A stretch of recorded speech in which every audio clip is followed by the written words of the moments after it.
샬롬 샬롬 샬롬 샬롬 샬롬. 하나님 사랑합니다. 여러분 주 안에서 사랑합니다.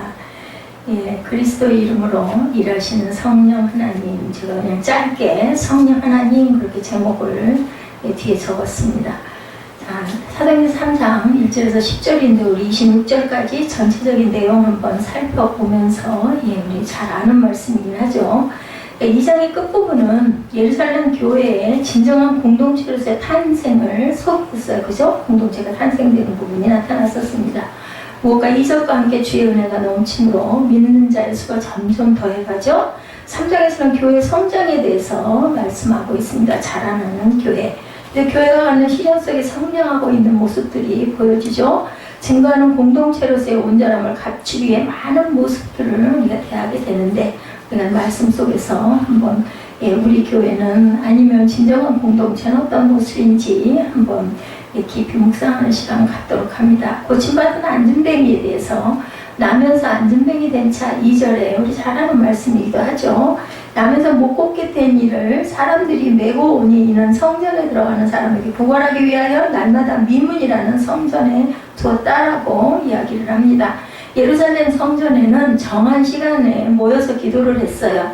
그때 베드로와 요한이 기도하기 위해서 성전을 향해 올라갑니다. 시간이 나타나죠.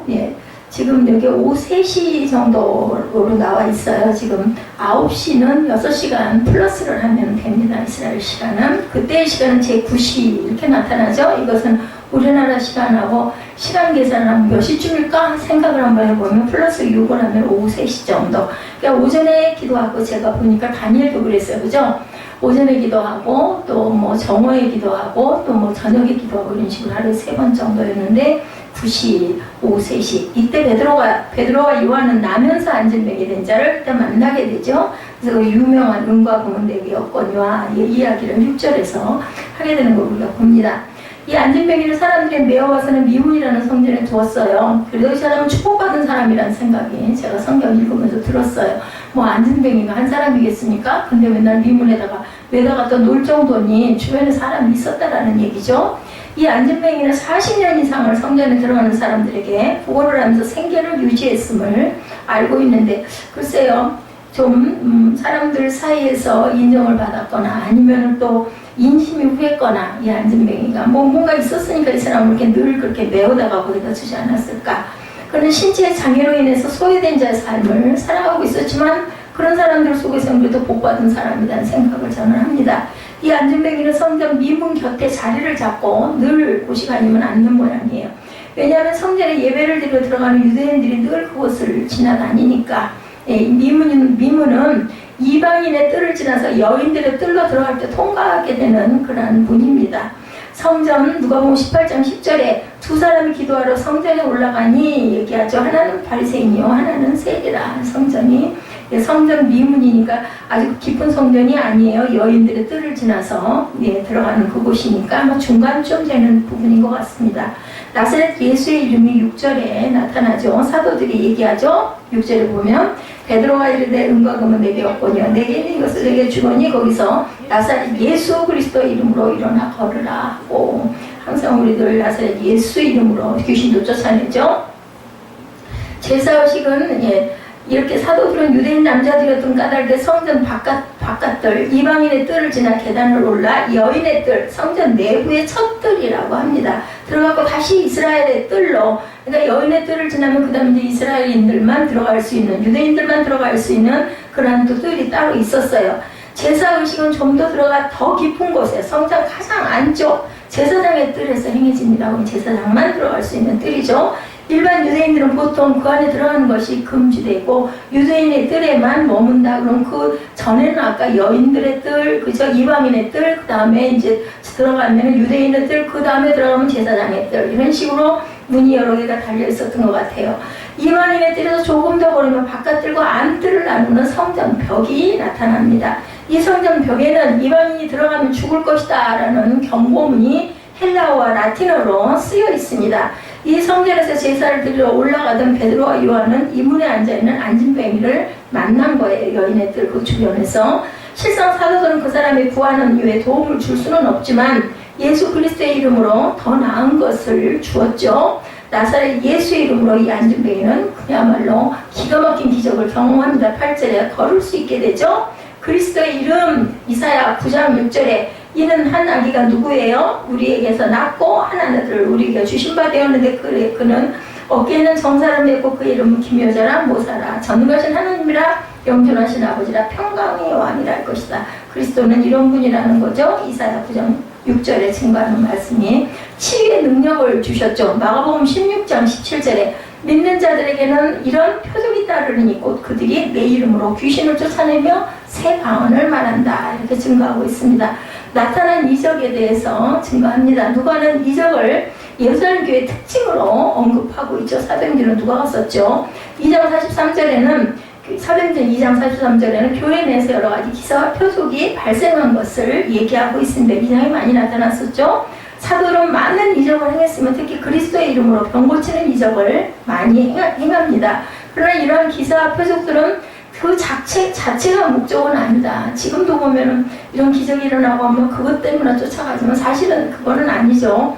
그 이적들은 왜 이걸 일으키느냐? 그리스도인들에게 경건한 두려움을 주고 하나님의 권능에 대해서 경외심을 갖고 하고 살아계신 하나님이시라는 것을 증거하기 위해서 이런 이적이 일어납니다.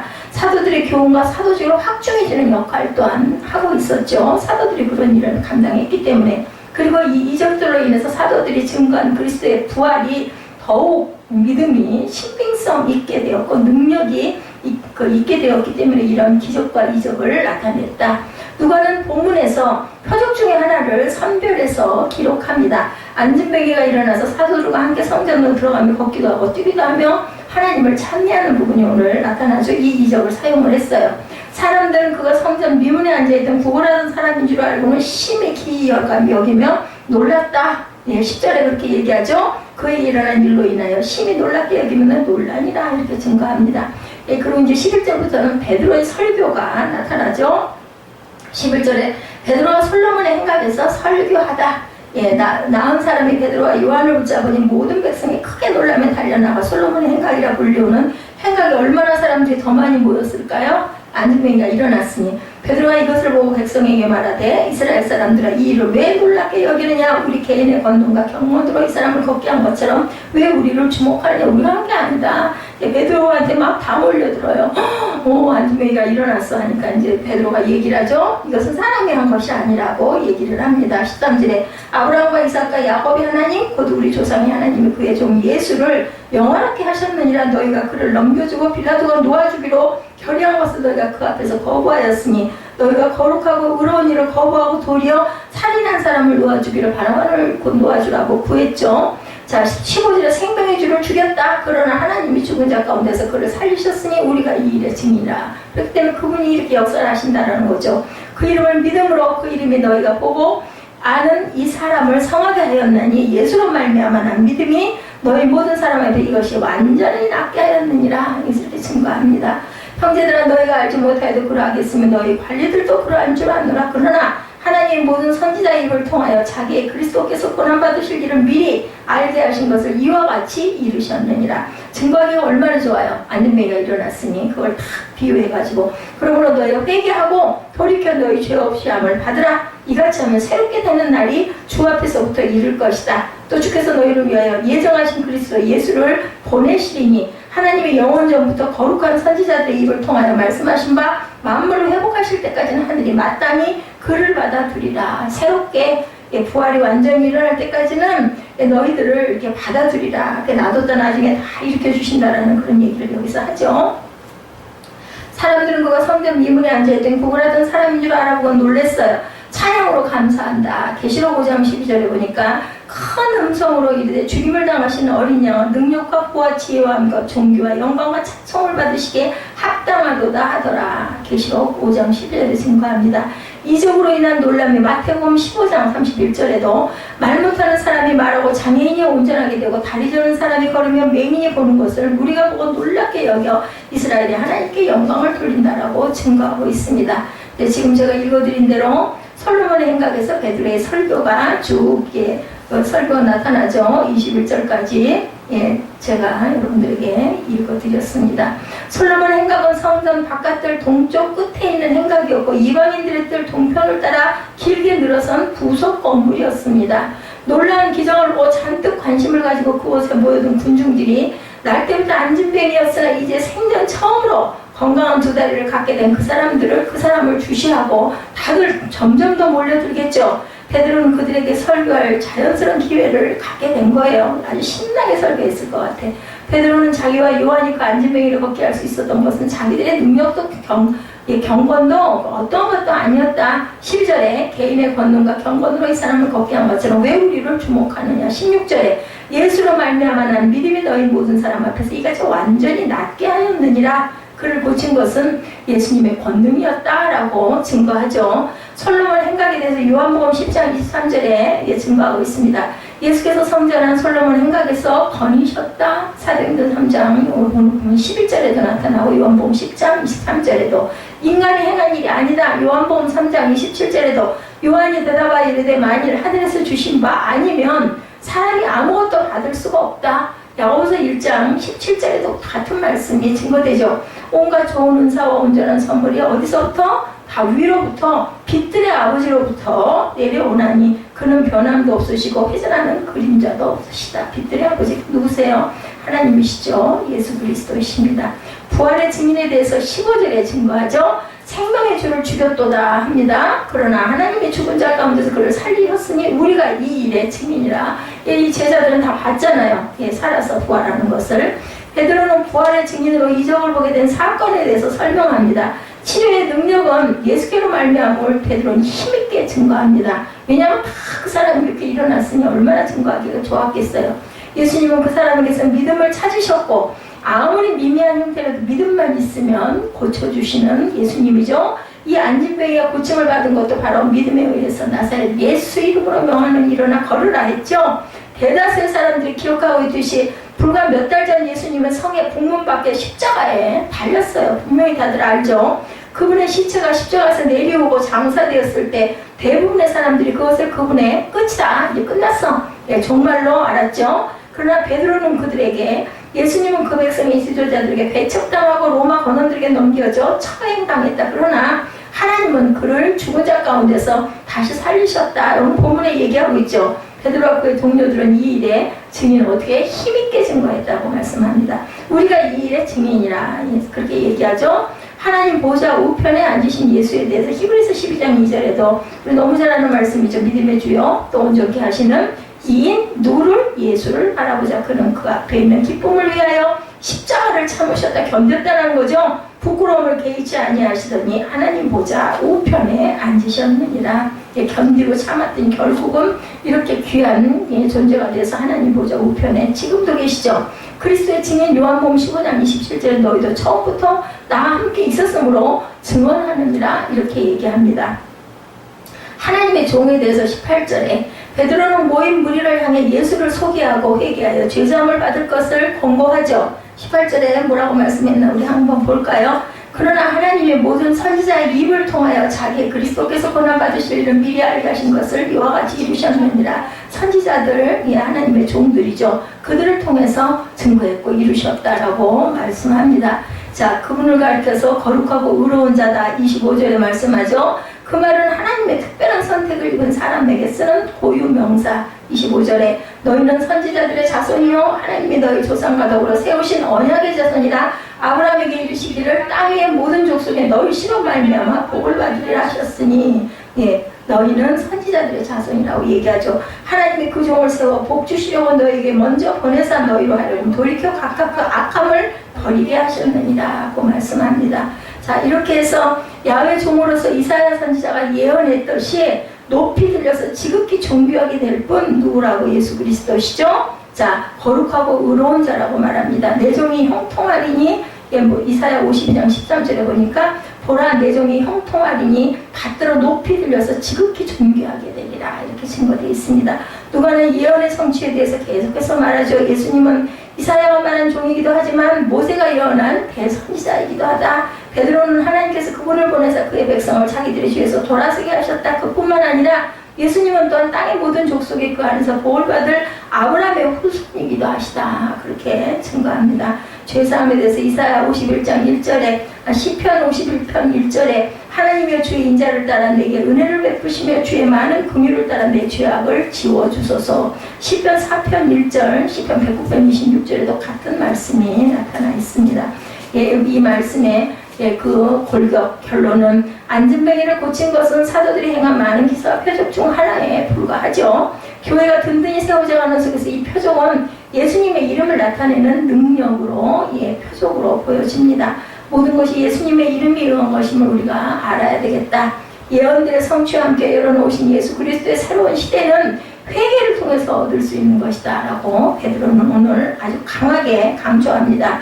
우리가 궁금한 것은 내가 성령을 과연 받았을까? 오늘 성령에 대한 찬양을 해서 뒷부분에 많이 했습니다. 자, 오늘 그 제목이 성령, 예수 그리스도의 이름으로 일하시는 성령님이시죠? 성령을 받았을까 못 받았을까 아니면 나는 잘 모르나, 그죠? 여러분들 답을 아마 하시고 계실 겁니다. 나는 성령 받았다는 잘 모르겠다, 아니면 나는 안 받았다. 어느 날 오후 3시 기도 시간이 되어서 베드로와 요한이 성전에 올라가는데 나면서부터 못 걷는 사람의 이야기죠. 사람들이 떠매고 옵니다. 그들은 성전으로 들어간 사람에게 구원하려 하고 이 못 걷는 사람을 날마다 미문, 아름다운 문이라는 이름이죠. 미문이라는 것은 곁에 놓아서 앉아있게 하죠. 그렇게 구걸하는 이 사람이 베드로와 요한이 성전으로 들어가는 것을 보고 구걸합니다. 베드로와 요한과 더불어 그를 눈여겨보고 말하죠. 우리 여기 나 좀 보시오 하고 불렀을 거예요. 그래서 그 못 걷는 사람이 무엇을 얻으려냐 하고 그 사람을 쳐다봐요. 한 푼 줄래나 하고 쳐다봤겠죠. 베드로가 말하죠. 은과 금은 내게 없으나 내게 있는 것으로 그대에게 주노니 나사렛 예수 그리스도의 이름으로 일어나 걸으시오. 그러면서 그 사람의 오른손을 잡아 일으켜서 이것도 또한 행함이 따르죠. 손을 잡아 일으켜서 말로만 하지 않습니다. 그래서 그 못 걷는 사람은 즉시 다리와 발목에 힘을 얻어 벌떡 일어나서 걸었다. 그러면 또 손을 잡아줄 때 앉아있는 사람이 뭐 나를 왜 일어나려나 걷지도 못하는데 일어나지도 못하는데 그리고 뿌리치거나 아니면 반항을 했으면 그거 기회가 안 될 거예요. 근데 뭐 했어요? 순종했어요. 붙잡고 일어났던 거예요. 마음가짐이 중요하죠. 뭐가 맞았어요? 플러스 마이너스가 딱 맞아서 여기서 딱 그냥 전기가 일어난 거죠. 이렇게 해야 된다는 거죠.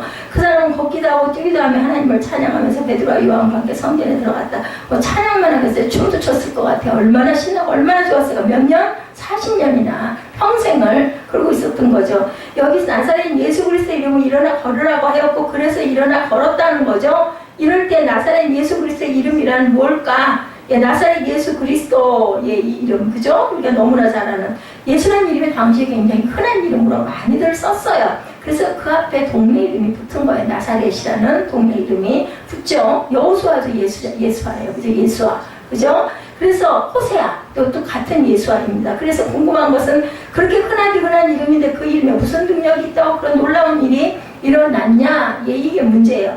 그러면 언제 어디서 나사렛 예수 그리스도의 이름으로 명하면 되나? 나사렛 예수 그리스도의 이름으로 명하면 언제나 귀신도 쫓겨가고 병자도 고침받고 죽은 사람도 일어나고 그런가?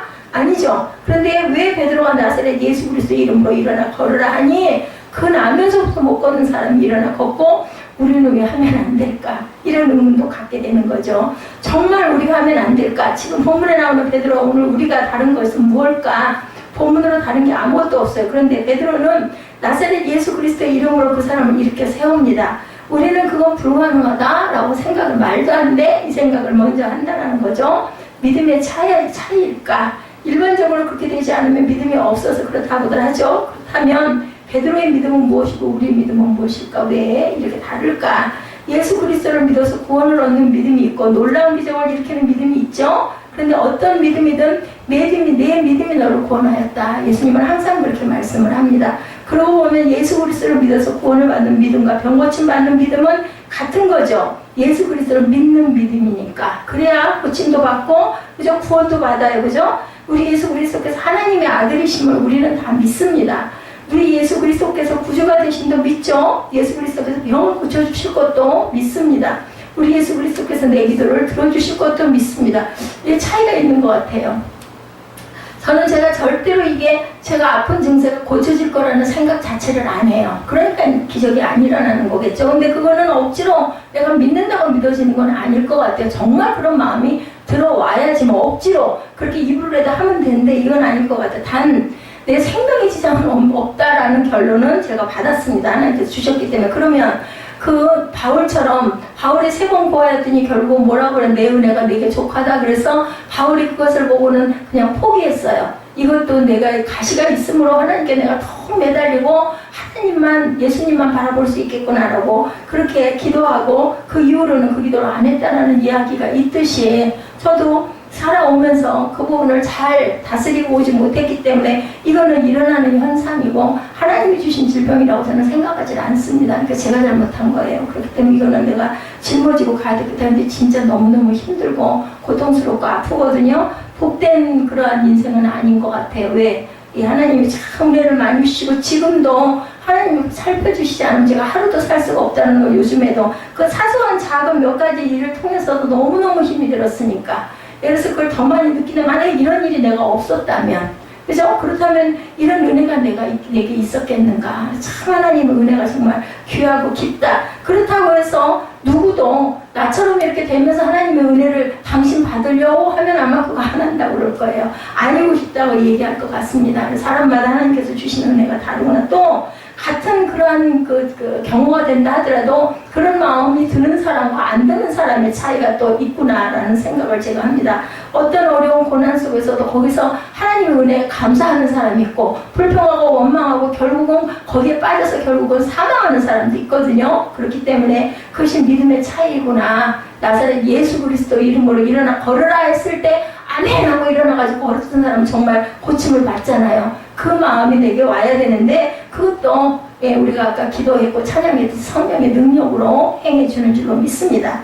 어떤 경우든 우리의 믿음은 예수 그리스도를 믿는 믿음에서 일어나 어떤 모양이든 어떤 경우든 어떤 크기든 믿음의 크기가 그렇고 우리의 고백이 그렇고 우리 마음에 오는 하나님의 그 마음이 믿음이 이렇게 다르다는 거 사람마다 예수 그리스도께 그렇게 하실 수 있다는 것을 믿는 믿음이 우리에게 있어야 된다. 그렇게 우리가 교회에 나와 앉아있는 것은 그리스도를 믿는 믿음이 없으면 더운데 이 시간에 여기 왜 나와 앉아있어요? 집에서 편안하게 누워가지고 그저 쉬고 자죠. 그렇지 않고서 무엇 때문에 와서 앉아있겠냐는 거죠. 성전에 일단 나와서 예배를 드리는 사람들은 그저 주일날 의례적으로 썬데이 크리스찬 같이 그런 사람들까지도 포함해서 그래도 뭔가 그저 내가 안 가면 왠지 마음이 찝찝해 아니면 정말 천국이 있을지도 모르는데 하다못해 이 생각을 하기 때문에 교회에 나와 앉았지 그렇지 않고 나와 앉았을 이유가 없습니다. 그렇다면 베드로와 우리가 다른 것은 베드로는 되는데 우리가 안 되는 이유는 이 못 걷는 사람이 걷게 되었다는 이야기가 4장까지 계속해서 이어집니다. 달랑 못 걷는 사람을 고쳤다가 아니고 그렇게 일어나 걷게 된 사람이 베드로와 요한 곁에 머물러 서 있는데 사람들이 모두 놀라서 솔로몬 행각이라는 곳으로 달려와서 그들에게 모여들어요.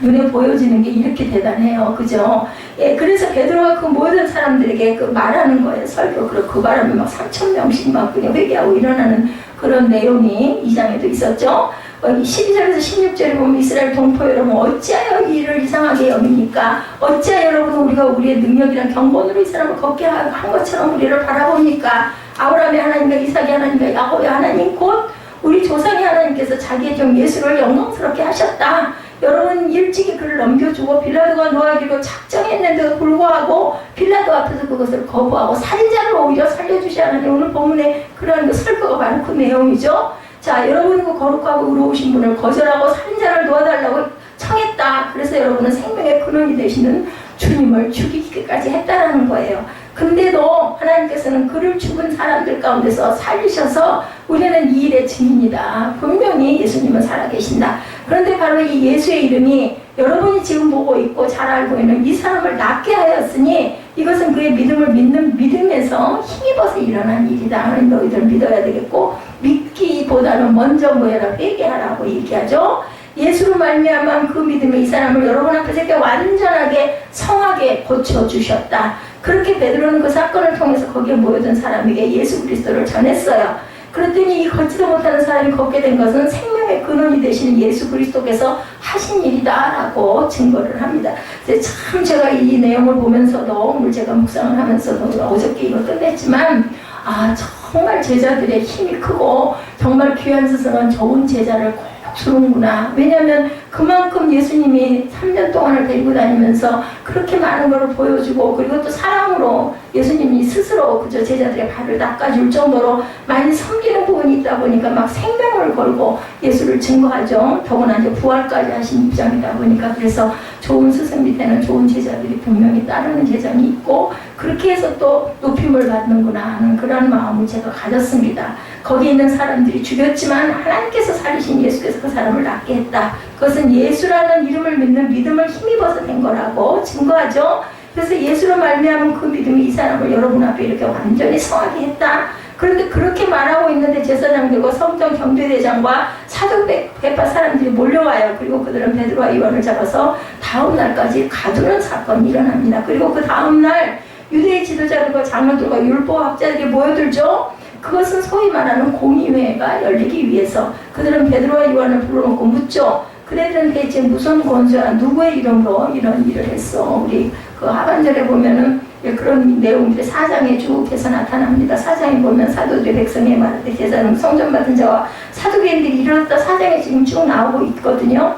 분명히 나사렛 예수 그리스도의 이름으로 이 못 걷는 사람을 걷게 했어요. 그리고 모여든 사람들에게 베드로는 내가 아니라 예수 그리스도께서 여러분이 지금 보고 있고 잘 알고는 이 사람을 낫게 했다라고 증거를 했어요. 그런데 그 이름을 믿는 믿음을 힘없이 된 거라고 했는데도 공유에서도 무슨 권세 누구 이름으로 이런 일을 했냐고 묻습니다. 그러니까 3장부터 이어진 모든 이야기 초점은 누구의 이름이냐, 이렇게 결론이 내려진 거죠. 그리고 그 이름은 나사렛 예수 그리스도와, 그러니까 공유에서도 누구의 이름이냐는 게 굉장히 중요했다. 4장 9절에서 12절에 보니까 백성의 지도자들과 장로 여러분, 우리가 오늘 신문을 받은 것이 병자에게 행한 착한 일과 그가 누구의 힘으로 낫게 되었느냐 하는 문제 때문이라면 여러분 모두가 이스라엘 백성은 이것을 알아야 된다 하고 이제 베드로가 거기에 대해서 막 변론을 하죠.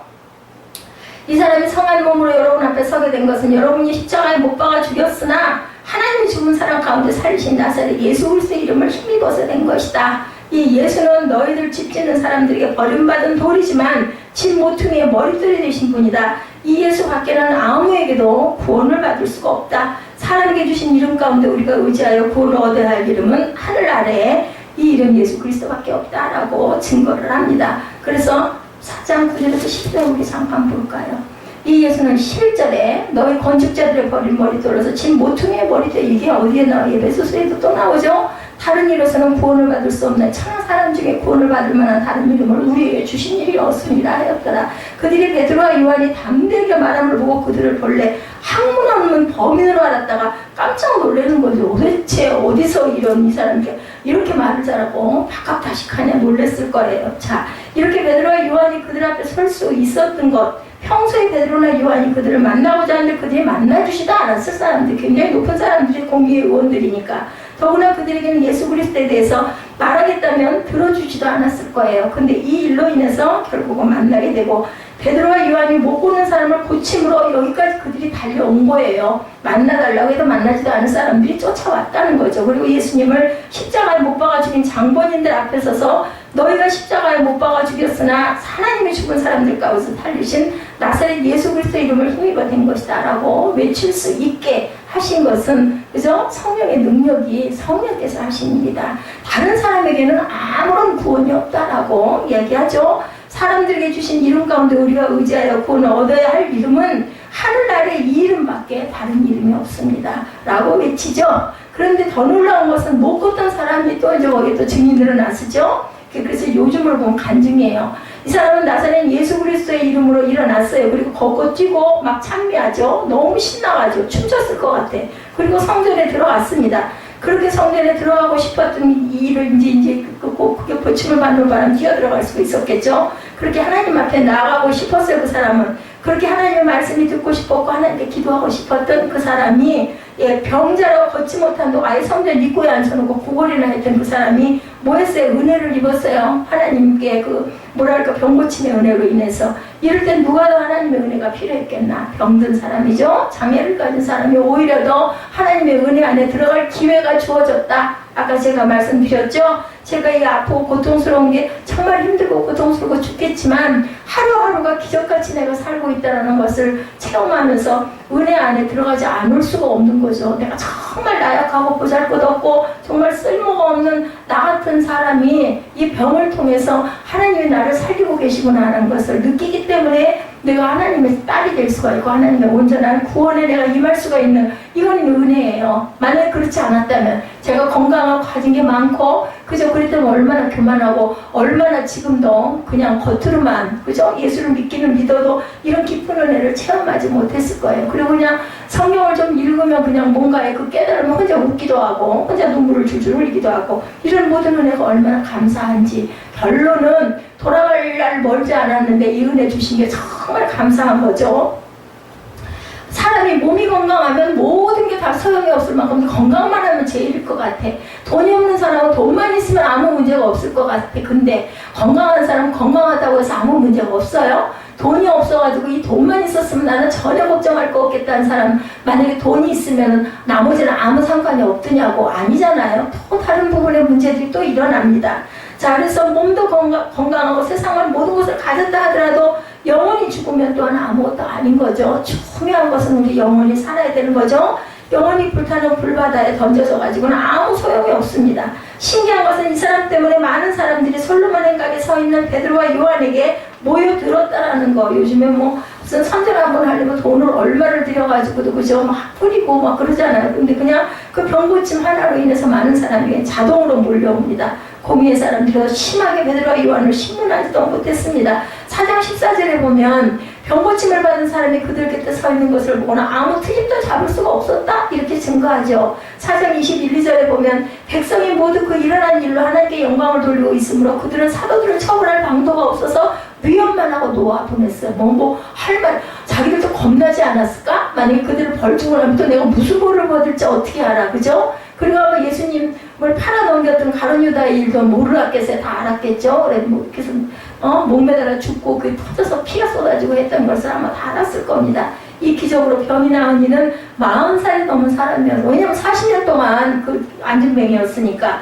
그야말로 이름도 모를 이 사람은 나사렛 예수 그리스도의 이름이 선포되는 일에 놀랍게 쓰임을 받고 있는 사람, 이름도 없는 이 사람이 고침받은 것과 베드로를 통해 선포된 말씀과 나타난 기적의 사건은 모두 예수 그리스도를 증거하기 위한 도구였다. 이렇게 결론이 내려지죠. 그래서 베드로는 사도행전 3장 15절에 그래서 여러분은 생명의 근원이 되시는 주님을 죽였습니다. 무서운 얘기예요. 그러나 하나님께서 그를 죽은 사람들 가운데 살렸다. 우리는 이 일의 증인이다. 그래서 우리는 사도행전 1장 8절로 성령이 너희에게 임하시면 너희가 권능을 받고 예루살렘과 온 유대와 사마리아와 땅 끝까지 이르러 내 증인이 될 것이다. 제가 이 현수막을 하나 만들어서 지금 붙인 다음에 자꾸 날짜가 흘러가고 있네요. 예수 그리스도의 증인이 된다고 하는 것은 성령께서 하게 하심으로 우리는 가능하게 할 수 있다. 그래서 사도행전은 이런 일, 나사렛 예수 그리스도로 말미암아 고침을 받고 살아나는 것은 2장 성령의 임재 이후에 시작된 일들이었다는 것을 우리가 알고 가야 되겠다. 사도행전 2장 성령께서 베드로와 함께 있는 모든 사람들에게 내리시죠. 그래서 그들은 성령의 충만함을 받고 성령께서 말하게 하심을 따라 방언을 말하게 됩니다. 만약에 성경을 이렇게 체계적으로 장장이 이렇게 쭉 이렇게 해서 공부해가지 않는다면 그냥 단문만 주일날 설교 한 번 들어가지고는 뭔 말이 그 말이 그 말 같고 그 말이 그 말 같고 이 얘기들을 다 해요. 누군가 그랬다면서 어느 교회 갔더니 한 달 내내 똑같은 얘기만 하더라고. 똑같은 것 같이 느끼거든요. 내용을 줄거리를 모르다 보면. 그래서 우리가 성경을 아는 게 필요합니다. 그리고 그 옛날에 그 성전 모양이나 문양이나 이런 것도 우리가 조금쯤은 참고적으로 알고 있어야 됩니다. 사도행전 2장 4절에 그들은 모두 성령으로 충만하게 돼서 성령이 시키시는 대로 각각 방언으로 말하기 시작하였다고 증거합니다. 그래서 2장 14절에서 36절에 베드로의 설교가 거기도 나오죠. 그래서 사람들이 이 말을 듣고 마음이 찔려서 묻습니다. 형제들이여 그럼 우리가 어떻게 하면 좋겠습니까? 묻는 부분이 있습니다. 베드로가 대답하죠. 2장 38절에 거기서도 회개하라고 말합니다. 그리고 각 사람 예수 그리스도의 이름으로 세례를 받고 죄사함을 받았다라고 증거되죠. 그러면 성령을 선물로 받은 거죠. 그렇게 돼서 이 약속은 저와 여러분의 자녀와 또 멀리 떨어져 있는 모든 사람, 우리 주 예수 그리스도께서 부르시는 모든 사람에게 주신 약속이었다라는 것. 그래서 베드로의 말을 받아들인 사람들이 모두 다 3,000명 이상 회개를 하고 세례를 받아. 왜냐하면 그렇다는데 그냥 서로 아마 머리를 뒤밀었을 것 같아요. 그 많은 사람들이.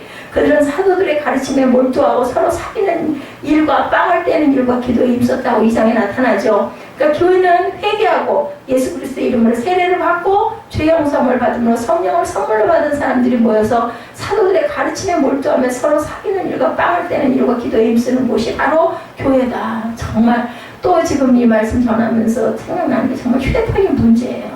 몇 년 전만 해도 그런 문화는 없었어요. 그죠? 제가 우리 교회 처음에 초창기만 해도 무슨 예배 시간에 휴대폰을 들여다봐요. 그때도 다 손에 휴대폰이 있었지만 전혀 안 그랬는데 그냥 이제는 아예 그냥 내놓고 그걸 들여다보고 내려놓고 앉아있는 모습이 참, 그러니 무슨 성령의 그 인도하심을 따라갈 수 있을 것이며 성령의 능력을 우리가 의지할 수가 있겠느냐. 모습이 바로 이런데 뭘로? 영과 진리로 예배하라고 했는데 모습 자체가 딴짓을 하고 있으니 아마 교회마다 이게 큰 일인 것 같아요. 그렇다고 강제적으로 학생들도 아니고 뒤에다 바구니 하나씩 놓고 들어가세요 할 수도 없는 거 아니겠어요? 대형 교회는 물론 말도 안 되겠지만 적은 교회들은 할 수도 있을 텐데 그거를 자발적이 아니고 어떻게 어른들을 그렇게 할 수도 없고, 교회는 성령의 사람들이 이렇게 모인 곳이고, 그리고 이들은 말씀을 배우고 말씀대로 교제하고 성만찬과 친교의 식사를 함께 하죠. 그리고 그들은 기도합니다. 그러니까 그리스도인이라는 말은 성령의 사람이라는 뜻이라는 거, 크리스찬이라는 얘기는 성령 받은 사람이라는 거. 그래서 뭐 성도라고 얘기하잖아요. 성도는 거룩할 성자를 쓰고 있죠. 성령이 충만해서 말하죠. 베드로는 4장 8절에도 그때 베드로가 성령에 충만하여 그들에게 말하였다. 그리고 성도들이 모여 기도할 때 성령의 임재가 있었다라고 나타납니다. 4장 31절에도 그들이 기도를 마치니 그들이 모인 곳이 흔들리고 그들은 모두 성령으로 충만해서 하나님의 말씀을 담대히 말하게 되었다라고 증거되어 있습니다. 분명히 나사렛 예수 그리스도의 이름으로 못 걷는 사람이 걷게 되는 사건이죠. 성령이 하신 일입니다. 나사렛 예수 그리스도의 이름만 붙이면 언제 어디서든지 기적이 일어나는 것은 그런데 또한 아니다. 그래서 그랬대잖아요. 십자가를 내가 갖고 있으니까 너희들이 사탄은 너희들은 나한테 침범 못해 그랬더니 뭐라 그랬다 그러죠? 너 예수 믿어 하고 물어봤대잖아요. 예수를 안 믿고 십자가 들고 있는 건 그 막대기야 하고 얘기를 했대죠. 누가 그 흡혈귀 누가 뭐 그랬다면요, 뭐 마늘하고 십자가하고 뭘 갖고 있으면 빛하고 그것만 갖고 있으면은 그게 흡혈귀가 나타났다 도망간대잖아요. 그래가지고 준비를 해가지고 들이미니까 너 예수 믿어 하고 물어보더라는 거죠. 그러니까 그 언약궤 얘기도 마찬가지예요. 구약에서 앞세워서 제사장들이 메고 갔지만 그냥 형식으로만 메고 가면은 그것은 하나님의 인재의 상징일 뿐이지 하나님 자신의 인재는 아니라는 거죠. 그래서 거기에서 성령께서 함께 하셔야 한다는 건 나사렛 예수 그리스도의 이름으로 성령께서 역사하신다. 요한복음 16장 13절에서 15절에 말씀합니다. 조금 춥죠.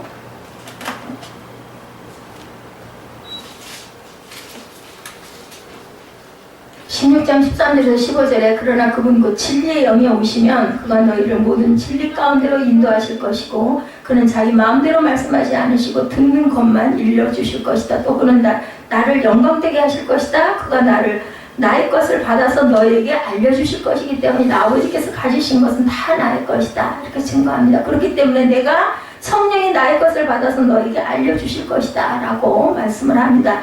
예수님은 아버지의 모든 것을 받았어요. 그리고 성령님 역시 예수님의 것을 받아서 우리에게 알려주신다. 성부 하나님, 성자 예수님, 성령님, 그죠? 그래서 보혜사 성령님, 예수님을 영광되게 하신 거죠. 그렇게 예수님과 성령을 둘이 아니라 하나이시죠. 그래서 예수님과 성령이 그리고 하나님은 한 분이시다. 삼위일체입니다. 그래서 예수님은 나를 본 사람은 아버지를 보았다라고 말씀을 하죠. 요한복음 14장 11절에도 내가 아버지 안에 있고 아버지께서 네 안에 계시다는 것을 믿어라 라고 말씀을 합니다. 그렇다면 성령은 어떻게 하나? 우리가 하나님을 믿고 예수 그리스도를 믿는다면 성령님도 믿어야 된다는 거죠. 자, 그래서 예수 그리스도의 이름으로 세례를 받고 그 죄 용서함을 받았어요. 그렇다면 성령을 선물로 받은 줄도 우리가 분명히 믿어야 되고 인정하고 환영하고 모셔드릴 줄 알아야 되겠다. 회개하라고 그러죠. 그리고 각 사람 예수 그리스도의 이름으로 세례를 받고 죄 용서를 받고 성령을 선물로 받을 것이다. 그런 사람에게 그래서 우리는 성령을 받아야 되고 받았을 줄로 믿습니다. 여러분이 구원하신다는 것은 예수님이 여러분을 구원하신다는 것은 예수님을 믿기 때문이고 성령께서 함께 하신다는 것도 우리가 믿어야 한다는 거죠. 예수께서 함께 하신다는 것을 믿으면서 왜 성령께서 함께 하신다는 것을 믿지 않을까? 이렇게 믿지 않는 사람들에게는 하나님의 능력이 나타나지 않는다.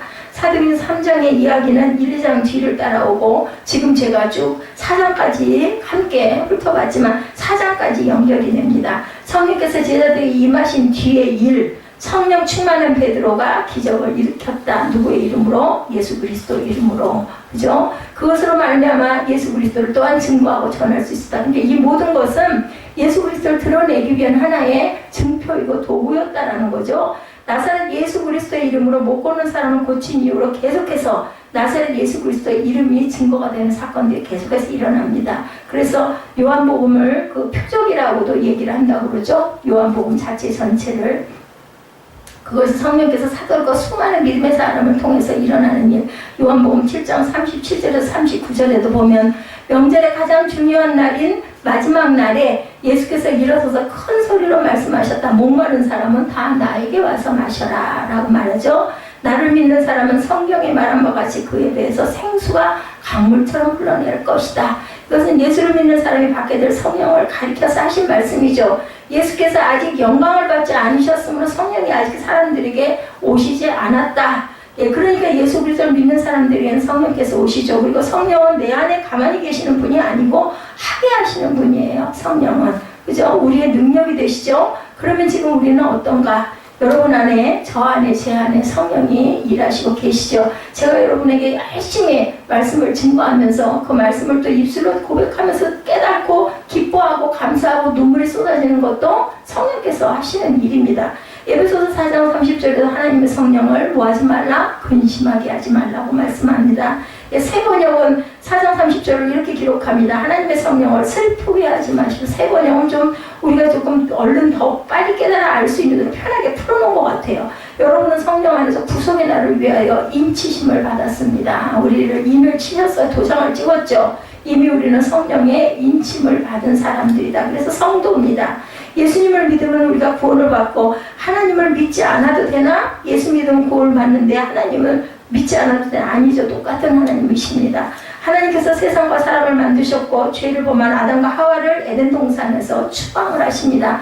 하나님께서 사람을 구원하시기도 하셨습니다. 그래서 하나님께서 외아들 예수 그리스도를 또한 십자가에 못 박아 죽이기로 내놓으시기도 했습니다. 하나님께서 누구든지 예수 그리스도를 믿는 사람에게 구원을 약속하셨어요. 표적을 딱 보이는 것이 무슨 사건? 구약의 노뱀 사건. 볼뱀 물린 사람들은 노뱀 매달아놓고 누가 기도했어요? 모세가 기도하니까 하나님께서 그 방법을 또 알려 길을 또 내주신 거예요. 그 노뱀을 매달아놓고 노뱀 쳐다보면 그러면 고쳐지게 그 독이 다 빠지게 해주겠다. 그걸 바라보자. 그것도 뭐예요? 순종을 얘기합니다. 노뱀은 그리스도의 상징이었다고 그러죠.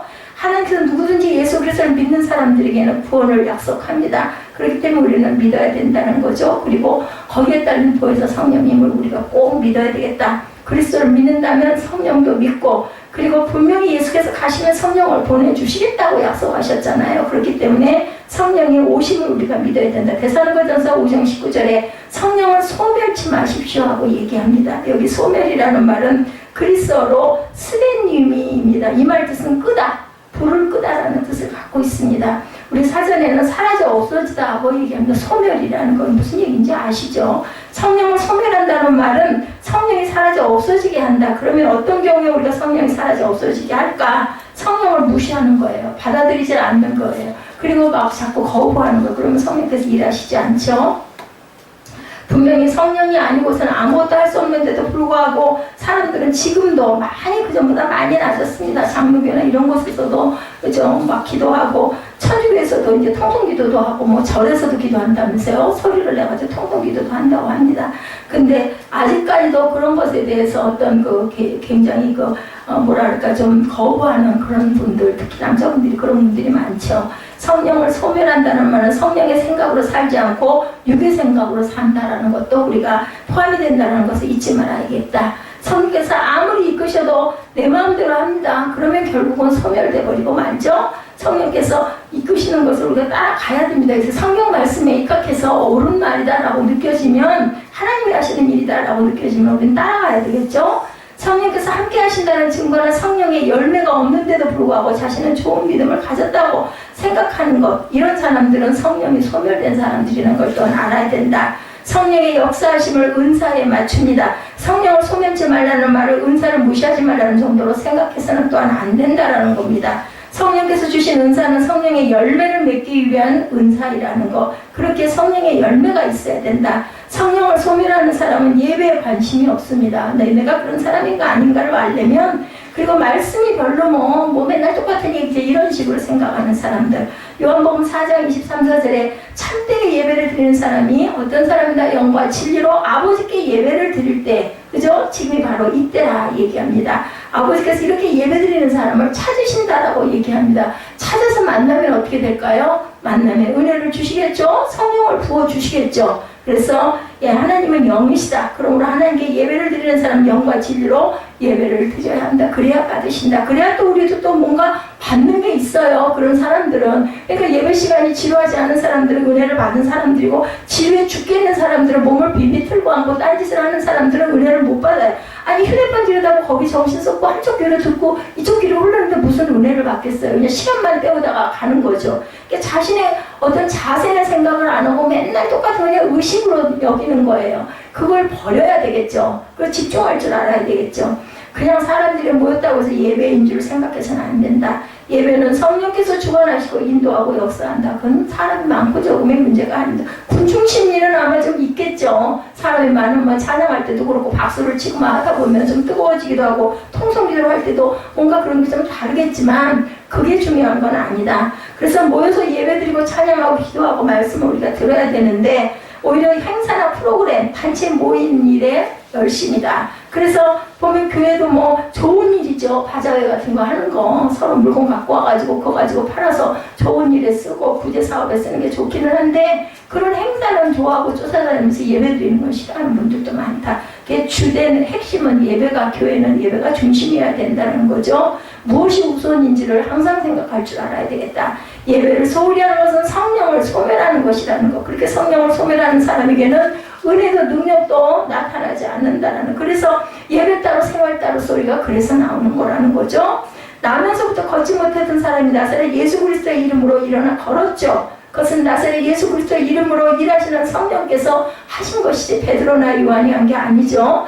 중요한 것은 성령께서 지금도 우리와 함께 하신다는, 그때나 지금이나 동일하게 똑같다는 것. 그래서 그분은 우리의 능력이 된다는 것을 우리가 믿어야 된다. 그래서 우리를 통해서 하나님의 뜻을 이루고 계신다. 오늘도, 지금도, 그렇죠. 지금도 우리를 통해서 기적을 이루고 계신다는 거. 대단한 안전병에 일어나 걷는 그런 게 아니다 할지라도 내가 오늘 일상을 건강하게 잘 살아낸 것도 기적입니다. 기적. 정말 그 작은 거 하나가 뭐가 걸리면 하루의 평안을 다 잃어버려요. 그렇게 되면 정말 고단하고 힘들죠. 쉬는 게 아니고 마음이 불안해서 뭘 해도 즐겁지가 않아요. 그거는 하나님께서 나를 보살피시기 때문에 내가 오늘 이렇게 기쁘게 하루를 잘 살 수 있었던 거, 이것도 기적이라는 것을 우리가 믿어야 된다. 이제 우리의 기도는 성령 충만하게 주옵소서 하는 기도를 항상 드려야 되겠죠. 능력 되시는 성령의 능력으로 내가 일어나 걷게 하여 주옵소서. 꼭 그죠? 그 안전병이, 그 육신의 안전병이가 일어나 걷는 것도 걷는 거지만 영적으로 주저앉았다 우리가 벌떡 일어나 걸을 수 있는 힘이 되시는 것이 바로 성령의 능력이고,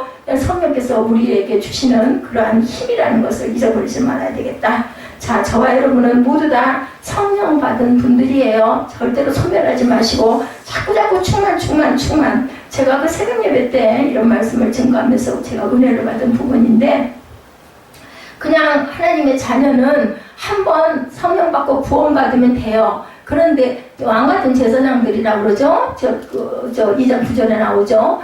예, 그 부분에 제사장일 수 있는 사람은, 제사장들은 어떻게 했어요? 구약에 매일매일, 제가 이제 그 구약을 보면서 깨달은 부분인데, 제사장들은 매일매일 예배를 드렸잖아요. 그렇기 때문에 매일매일 성령의 충만함을 받아야 되고 기름 부음을 받았다라는 얘기예요. 그래서 제사장과 일반 그 하나님의 자녀들은 차이가 그렇게 있다. 그러니까 무슨 얘기를 하는 걸까요? 단계적인 얘기를 하는 거예요. 그냥 주일날 한번 와서 의식적으로 예배드리는 사람은 물론 그 사람들이 나 예수 믿습니다 하고 구원받고 회개도 했을 것이고, 그죠? 이런 부분이 있기 때문에 하나님 자녀인 건 맞지만, 왕같은 제사장이 되려면 내가 매일매일 하나님의 기름 부음을 받는 자는 왕같은 제사장이 될 수 있고, 그랬을 때 성령의 능력이 나타나고 내 일상이 하나님께 의지해서 하나님이 나를 끌고 가신다는 것을 깨달아 아는 자들이다. 물론 그렇다 할지라도 생활 속에서 어려운 일도 일어나고 고난스러운 일도 있고 그저 힘든 일도 생기지만 그거를 극복할 수 있는 힘을 주시는 분이 원천이 하나님이시고 예수님이시고 성령이시구나라는 것을 우리가 깨달아 알 수 있는 그 생활이 예배가 될 수 있는 그러한 삶이 되겠구나라는 것을 제가 새벽 예배에서 깨달았습니다. 여러분들 절대로 예배는 예배고 생활은 생활이고 그게 어떻게 같을 수가 있어 이렇게 생각하시지 마시기 바랍니다. 저와 여러분은 성령이 나를 인치신 우리 성령의 귀한 열매들이라는 것을 잊지 아니하시는 저와 여러분 되시기 바랍니다. 우리 성령이여 임하소서 찬양하시고 축도로 예배를 마치도록 하죠.